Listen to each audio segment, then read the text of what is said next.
ಇದರಲ್ಲಿ Donald Trump ನಿಸ್ಸೀಮ ಅಂತ ಅಮೆರಿಕದ ರಾಜಕಾರಣಿಗಳೇ ಹೇಳ್ತಾರೆ. ಆದರೆ ಈ ಬಾರಿ ಟ್ರಂಪ್ ಹೇಳಿರೋ ಮಾತು ಅದು ಕರಾಳ ಸತ್ಯ. ಅದರ ಹಿಂದಿರೋದು ಅಮೆರಿಕದ 7-8 ದಶಕಗಳಿಂದ ನಡೆಸಿದ ಮಾರಣ ಹೋಮದ ಸತ್ಯ. ಜಗತ್ತಿನ 1/3 ಭಾಗದಲ್ಲಿ ನೆನಪಿಡಿ, ಅರ್ಧ ಜಗತ್ತಲ್ಲೇ ಈ ಅಮೆರಿಕ ನಡೆಸಿದ ನರಮೇಧದ ಚರಿತ್ರೆ. ಟ್ರಂಪ್ ಹೇಳಿರೋ USAID ಎಂಬ ದಾನದ ಹೆಸರಿನ ಮಹಾ ಮೋಸದ ಕತೆ ಕೇಳಿದರೆ ನೀವು ದಂಗಾಗಿ ಹೋಗ್ತೀರಿ. ಈ USAID ಎಷ್ಟು ದೇಶಗಳನ್ನು ಮುಳುಗಿಸಿತ್ತು, ಎಷ್ಟು ಸರ್ಕಾರಗಳನ್ನು ಕಿತ್ತೊಗೆಯಿತು, ಎಷ್ಟು ದೇಶಗಳಲ್ಲಿ ಬಾಂಬ್ ದಾಳಿಗೆ ಕಾರಣವಾಗಿತ್ತು, ಅದು ಬಿಡಿ ಎಷ್ಟು ಲಕ್ಷ ಜನರ ಮಾರಣಹೋಮಕ್ಕೆ ಕಾರಣವಾಯಿತು. ಅಂಥ USAID ಭಾರತವನ್ನು ಕೂಡ ಬರ್ಬಾದ್ ಮಾಡಲು ಪ್ರಯತ್ನಿಸ್ತಾ ಭಾರತದಲ್ಲಿ ನಡೆಸಿದ ಭಯೋತ್ಪಾದಕ ದಾಳಿಗಳಿಗೆ ಟೆರರಿಸ್ಟ್ಗಳು ಬಳಸಿಕೊಂಡಿದ್ದು ಇದೇ ಅಮೆರಿಕದ USAIDನ ದಾನದ ದುಡ್ಡ. ಮುಂಬೈ ಉಗ್ರ ದಾಳಿಯ ಹಿಂದಿದ್ದ ಲಷ್ಕರ್ ತೊಯ್ಬಾಕ್ಕೂ ದಾನ ಧರ್ಮ ನೀಡಿದ್ದು ಇದೇ USAIDನ. ಇಂತಹ USAIDನ ಅತ್ಯಂತ ರಹಸ್ಯಮಯ ಚರಿತ್ರೆಯನ್ನು ಹೇಳ್ತೀನಿ. ಇದು ಸೀಕ್ರೆಟ್ ಫೈಲ್ಸ್. ನಾನು ಚಂದ್ರಶೇಖರ್.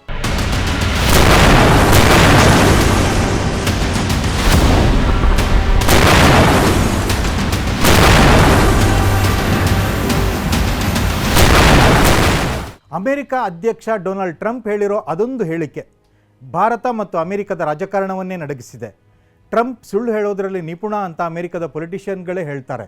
ಆದರೆ ಈ ಬಾರಿ ಟ್ರಂಪ್ ಹೇಳಿರೋ ಮಾತು ಅದು ಸುಳ್ಳಾಗಿರಲಿ ಸತ್ಯವಾಗಿರಲಿ ಭಾರತ ಮಾತ್ರವಲ್ಲ, ಇಡೀ ಜಗತ್ತಲ್ಲೇ ಭಾರೀ ಆಕ್ರೋಶವನ್ನು ಉಂಟು ಮಾಡಿದೆ. ಟ್ರಂಪ್ 4 ದಿನಗಳಲ್ಲಿ 4 ಬಗೆಯ ಹೇಳಿಕೆ ನೀಡಿದರು. Topic same. ಅದು ಭಾರತದ ಚುನಾವಣೆಯಲ್ಲಿ ಮತದಾನ ಹೆಚ್ಚಿಸೋಕೆ ನಾವು $21 ಮಿಲಿಯನ್ ಅಮೆರಿಕನ್ ಡಾಲರ್ ನೀಡಿದ್ದೇವೆ ಅಂತ.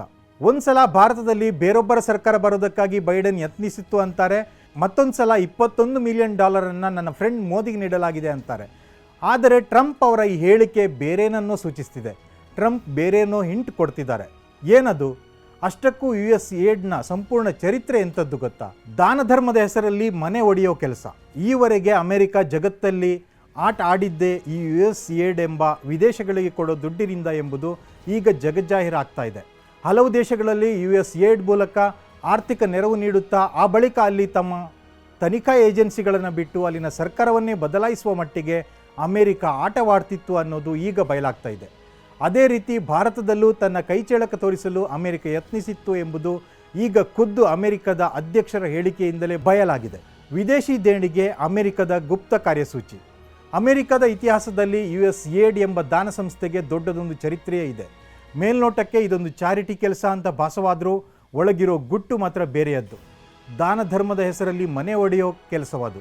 ಅಮೆರಿಕ ಇದನ್ನು ಕಳೆದ 8 ದಶಕಗಳಿಂದ ಜಗತ್ತಿನಾದ್ಯಂತ ಮಾಡುತ್ತಲೇ ಬಂದಿದೆ. 1961ರಲ್ಲಿ ಅಮೆರಿಕ ಅಧ್ಯಕ್ಷರಾಗಿದ್ದ ಜಾನ್ ಎಫ್ ಕೆನಡಿ ಅವರು ಈ ಚಾರಿಟಿಯನ್ನು ಆರಂಭಿಸಿದರು. ಅಂದಿನ ಸೋವಿಯತ್ ಒಕ್ಕೂಟದ ನಡುವೆ ನಡೀತಿದ್ದ ಶೀತಲ ಸಮರದ ಕಾಲದಲ್ಲಿ ಅಮೆರಿಕ ಪರವಾದ ಅಜೆಂಡಾವನ್ನು ವಿಶ್ವದ ಬೇರೆ ಬೇರೆ ದೇಶಗಳಲ್ಲಿ ಪಸರಿಸಲು USAIDನ್ನು ಸ್ಥಾಪಿಸಿದರು.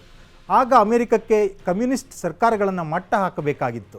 ಆದರೆ ಸೋವಿಯತ್ ಒಕ್ಕೂಟ ಪತನವಾಗಿ ರಷ್ಯಾದ ಪ್ರಭಾವ ಕಡಿಮೆಯಾದ ನಂತರ ತನ್ನ ಅಜೆಂಡಾವನ್ನು ಎಲ್ಲೆಡೆ ವಿಸ್ತರಿಸಲು ಅಮೆರಿಕ USAIDನ್ನು ಹಲವು ದೇಶಗಳಿಗೆ ವಿಸ್ತರಿಸಿತು.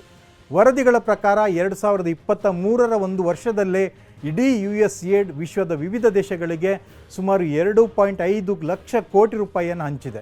ಹಣಕಾಸಿನ ನೆರವಿನಲ್ಲಿ ಕೆಲವೊಂದು ಒಳ್ಳೆಯ ಉದ್ದೇಶವಿದ್ದರೂ ಗುಪ್ತ ಕಾರ್ಯಸೂಚಿಯೇ ಬಹಳಷ್ಟಿದೆ. USAID ಒಂದು ದಾನವಲ್ಲ, ಹೂಡಿಕೆ. USAIDನ ಹಿಂದೆ ಅಮೆರಿಕದ ಗುಪ್ತ ಕಾರ್ಯಸೂಚಿ ಇರೋದನ್ನು ಅಮೆರಿಕದ ಕೆಲವು ಪೊಲಿಟಿಷಿಯನ್ಗಳು ಬಹಿರಂಗವಾಗಿ ಒಪ್ಪಿಕೊಂಡಿದ್ದಾರೆ. ಫಾರ್ಮರ್ ಸೆಕ್ರೆಟರಿ ಜಾನ್ ಕೆರಿ 2013ರಲ್ಲಿ ಏನು ಹೇಳಿದರು ನೋಡಿ, ನಾವು ಕೊಡೋ ಫಾರಿನ್ ಅಸಿಸ್ಟೆನ್ಸ್ ಅಂದರೆ ದಾನ ಅಲ್ಲ, ಅದು ದೇಣಿಗೆ ಅಲ್ಲ, ಅದು ಬಲಿಷ್ಠ ಅಮೆರಿಕ ಮತ್ತು ಫ್ರೀ ವರ್ಲ್ಡ್ಗಾಗಿ ನಡೆಸುವ ಹೂಡಿಕೆ. ಇಲ್ಲಿರೋ ಫ್ರೀ ವರ್ಲ್ಡ್ ಅಂದರೆ ಜಗತ್ತಿನಲ್ಲಿರೋ ದೇಶಗಳಲ್ಲಿ ಅಮೆರಿಕಕ್ಕಿರೋ ಸ್ವೇಚ್ಛೆ ಅಂತ ಅರ್ಥ. ಅಮೆರಿಕದ ಇಂಥ ಮೆಡ್ಲಿಂಗ್ನಿಂದಾಗಿಯೇ ಇಡೀ ಜಗತ್ತು ಅಮೆರಿಕದ ವಿರುದ್ಧ ತಿರುಗಿ ಬಿದ್ದಿದೆ.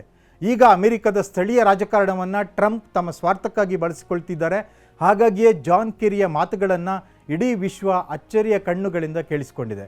ಅವರಿಗೆ USAID ಅನ್ನೋದು ದಾನ ಧರ್ಮವಲ್ಲ, ಅದು ಒಂದು ಹೂಡಿಕೆ. USAIDನ ಹಿಸ್ಟ್ರಿಯನ್ನು ಕೆದಕ್ತಾ ಹೋದರೆ ಅಮೆರಿಕ ವಿಶ್ವದಲ್ಲಿ ಈವರೆಗೆ ನಡೆಸಿದ ದಾಳಿ ಸಂಘರ್ಷಗಳ ಕತೆ ತೆರೆದುಕೊಳ್ಳುತ್ತೆ. USAIDಗೂ ಅಮೆರಿಕದ ಯುದ್ಧದ ಕತೆಗೂ ಒಂದು ಸಂಬಂಧವಿದೆ.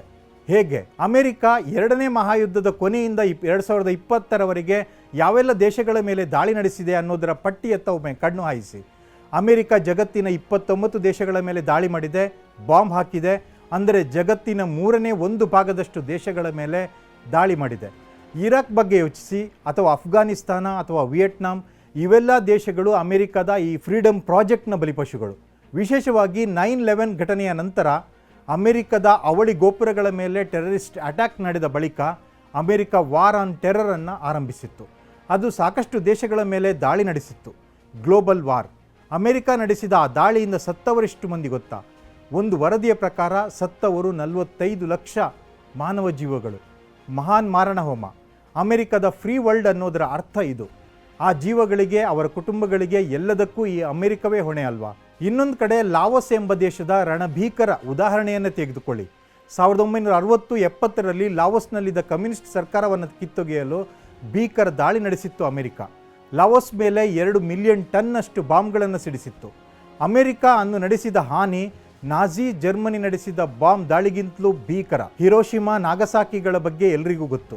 ಆದರೆ ಇಡೀ ವಿಶ್ವದ ಇತಿಹಾಸದಲ್ಲಿ ಅತಿ ಹೆಚ್ಚು ಬಾಂಬ್ ದಾಳಿಗೆ ಒಳಗಾದದ್ದು ಲಾವೋಸ್. ಅದಕ್ಕೆ ಕಾರಣ ಇದೇ ಅಮೆರಿಕ. ಯಾಕೆ? 5 ದಶಕಗಳ ಹಿಂದೆ ವಿಯೆಟ್ನಾಂ ವಿರುದ್ಧ ನಡೆದ ಯುದ್ಧದ ಸಂದರ್ಭದಲ್ಲಿ ಅಮೆರಿಕ ಹಾಕಿದ ಲಕ್ಷಾಂತರ ಬಾಂಬ್ಗಳನ್ನು ಇನ್ನೂ ತನ್ನ ಒಡಲಲ್ಲಿಟ್ಟುಕೊಂಡು ದಿನನಿತ್ಯ ಆತಂಕದಲ್ಲಿ ಬದುಕ್ತಿರೋ ಪುಟ್ಟ ದೇಶ ಲಾವೋಸ್.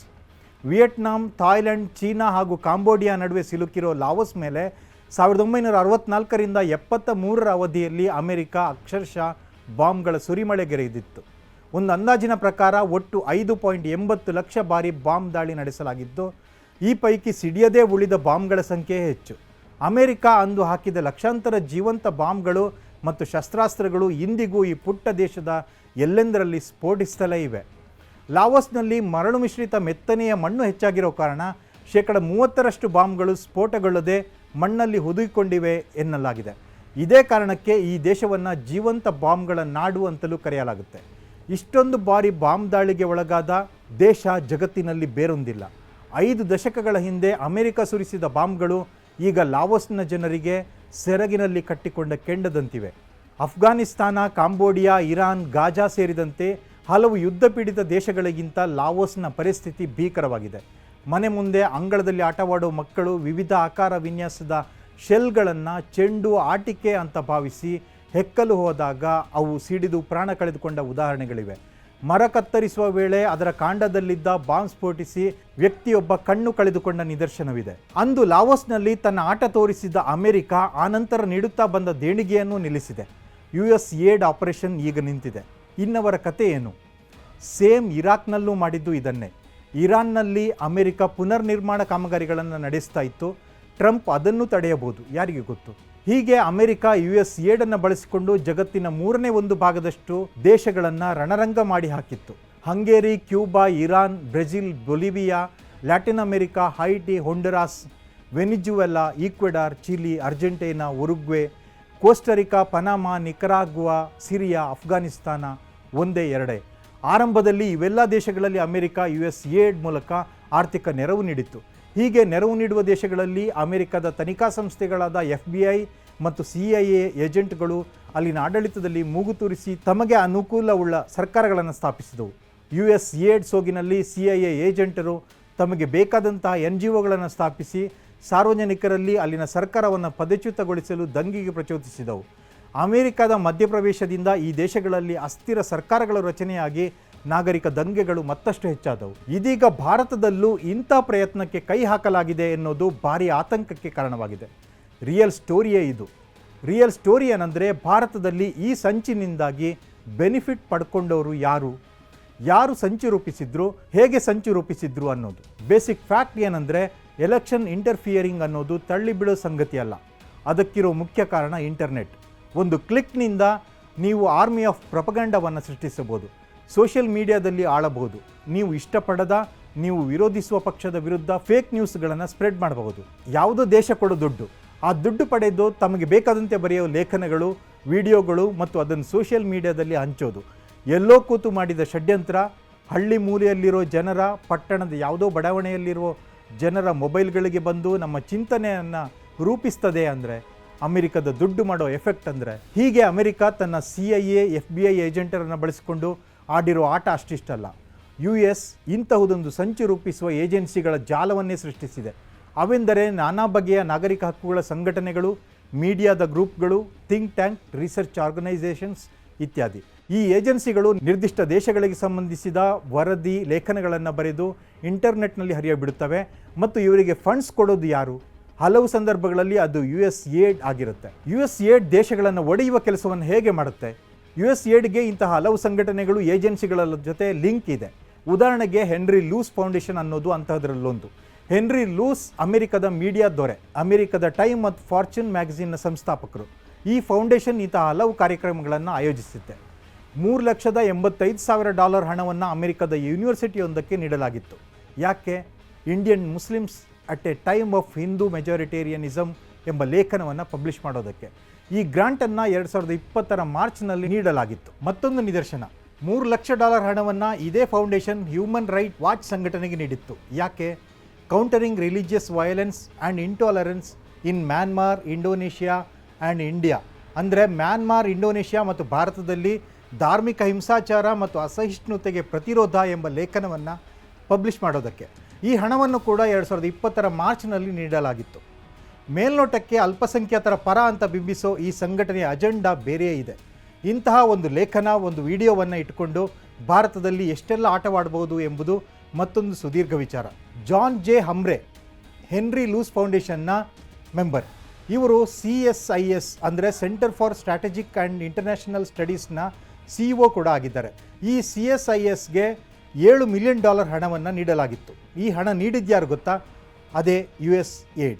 ಮತ್ತೊಂದು ಉದಾಹರಣೆ, ಇಂಥದ್ದೇ ಮತ್ತೊಂದು ಸಂಘಟನೆ ಓಪನ್ ಸೊಸೈಟಿ ಫೌಂಡೇಶನ್. ಈ ಸೊಸೈಟಿಯಲ್ಲಿರೋದು ಅರುಣಿಮಾ ಭಾರ್ಗವ್.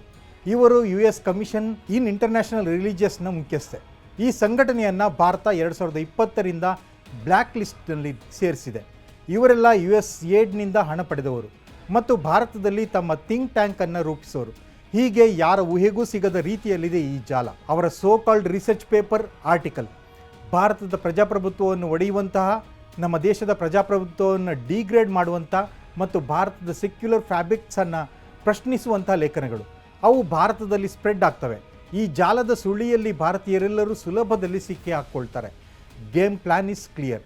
ಅಮೆರಿಕದ ನಿಜವಾದ ಆಟ ಇರೋದೇ ಇಲ್ಲಿ. ಹಾಗಾಗಿ ಇಟಲಿ ಪ್ರಧಾನಿ ಜಾರ್ಜಿಯಾ ಮೆಲೋನಿ ಹೇಳಿದ ಒಂದು ಮಾತು ಕೂಡ ಮತ್ತೇನನ್ನು ಸೂಚಿಸ್ತಿದೆ. ಅವರಂದಿದ್ದು, ಮೆಲೋನಿ, ಟ್ರಂಪ್, ಮೋದಿಯಂತಹ ಬಲಪಂಥೀಯ ನಾಯಕರು ಒಂದಾದರೆ ಪ್ರಜಾಪ್ರಭುತ್ವಕ್ಕೆ ಬೆದರಿಕೆ ಅಂತ ಕೂಗೆ ಬೀಸ್ತಾರೆ. ಆದರೆ ಅದೇ ಎಡಪಂಥೀಯ ನಾಯಕರು ಇದೇ ರೀತಿ ಮೈತ್ರಿ ಮಾಡಿಕೊಂಡಾಗ ಪ್ರಶಂಸೆ ವ್ಯಕ್ತಪಡಿಸ್ತಾರೆ ಅಂತ. ಎಡಪಂಥೀಯರು ಟ್ರಂಪ್ ಅವರ ಗೆಲುವಿನಿಂದ ಆತಂಕಕ್ಕೊಳಗಾಗಿದ್ದಾರೆ. ಕನ್ಸರ್ವೇಟಿವ್ಗಳು ಗೆಲ್ಲುತ್ತಿರೋದು ಮಾತ್ರವಲ್ಲ, ಅಂತಾರಾಷ್ಟ್ರೀಯ ಮಟ್ಟದಲ್ಲೂ ಒಂದಾಗ್ತಿರೋದು ಎಡಪಂಥೀಯರಿಗೆ ವಿಪರೀತ ಹೊಟ್ಟೆಯುರಿ ಉಂಟು ಮಾಡ್ತಿದೆ ಎಂದಿದ್ದಾರೆ.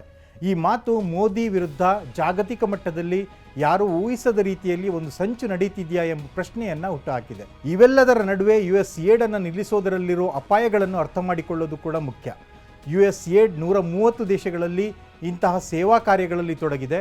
ಕೋಟ್ಯಂತರ ಜನರು ಇದನ್ನು ಅವಲಂಬಿತರಾಗಿದ್ದಾರೆ. ಹಾಗಾಗಿ ಇಂತಹ ಏಜೆನ್ಸಿಗಳನ್ನು ರಾತ್ರೋರಾತ್ರಿ ನಿಲ್ಲಿಸೋದಕ್ಕೂ ಆಗೋದಿಲ್ಲ. ಇಲ್ಲಿ ಸಮಸ್ಯೆಗಳು ಇವೆ. ಒಂದರ್ಥದಲ್ಲಿ ಇವೆಲ್ಲವೂ ಅಮೆರಿಕದ ಪ್ರಾಯಶ್ಚಿತ್ತ ಕರ್ಮಗಳು ಅಂತ ಹೇಳಿದರೂ ತಪ್ಪಲ್ಲ. ಯಾಕೆಂದರೆ ಸಮಸ್ಯೆ ಕ್ರಿಯೇಟ್ ಮಾಡೋದು ಅವರೇ, ಬಳಿಕ ಸೇವೆಯ ನೆಪದಲ್ಲಿ ಅದಕ್ಕೆ ತೇಪೆ ಹಚ್ಚೋದು ಅವರೇ. 1964ರಲ್ಲಿ USAID ಅನ್ನು ಆರಂಭಿಸಲಾಯಿತು, ಶೀತಲ ಸಮರದ ಕಾಲದಲ್ಲಿ. ಅದರ ಉದ್ದೇಶವೇ ವ್ಯವಸ್ಥೆಯ ಶಸ್ತ್ರೀಕರಣಗೊಳಿಸೋದು, ಜಗತ್ತಿನಲ್ಲೇ ಕಮ್ಯುನಿಸಮನ್ನು ನಿಯಂತ್ರಿಸೋದು. ಶೀತಲ ಸಮರ ಮುಗೀತು, ಆದರೆ ಅಮೆರಿಕನ್ನರ USAID ಎಂಬ ದಾನ ಧರ್ಮದ ಮರೆಯ ಮಾರಣ ಹೋಮ ನಿಲ್ಲಲೇ ಇಲ್ಲ. ಹಾಗಾಗಿ USAID ಅಂತ ಹೇಳಿದಾಗ ನಮಗೆ ಇದೆಲ್ಲ ನೆನಪಾಗಲೇಬೇಕು. USAID ಅನ್ನು ಈಗ ನಿಲ್ಲಿಸ್ಬೋದು, ಆದರೆ ಟ್ರಂಪ್ ಇದ್ದಾರಲ್ಲ, ಆತ ಸಾಮಾನ್ಯ ಮನುಷ್ಯನಲ್ಲ. ಜೊತೆಗೆ ಆತನ ಜೊತೆಗೊಬ್ಬ ಚಿತ್ರಗುಪ್ತನಿದ್ದಾನೆ, ಮಸ್ಕ್. ಇವರಿಬ್ಬರ ಕಿಲಾಡಿ ಜೋಡಿ ಮುಂದೇನು ಮಾಡುತ್ತೋ ಗೊತ್ತಿಲ್ಲ. ಅಮೆರಿಕದ ಆ ದಾನ ಧರ್ಮದ ಮರೆಯ ಮಾರಣ ಹೋಮ ಬೇರಾವುದಾದ್ರೂ ರೂಪದಲ್ಲಿ ಮತ್ತೆ ಮರುಕಳಿಸಬಹುದು.